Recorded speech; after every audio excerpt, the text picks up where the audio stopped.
Limón. Somos una ONG que está formada tanto por bomberos como por sanitarios, como por cualquier voluntario, y nos dedicamos prácticamente a dos cosas fundamentales. Una que es el rescate de personas, tanto en terremotos, tsunamis, inundaciones, todo lo que pueda ser rescate, como ahora mismo en el Mediterráneo, que hay una tragedia humana.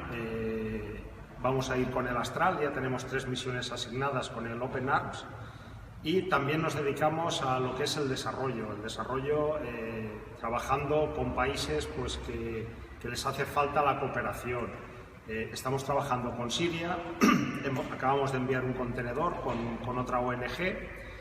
También estamos trabajando con el Sáhara, en el campo de refugiados del Sáhara, tanto enviando para montar un hospital, como vamos a enviar material de bomberos, como va a ser un BUP, una bomba urbana, como va a ser también material de bomberos para el campo de refugiados del Sáhara.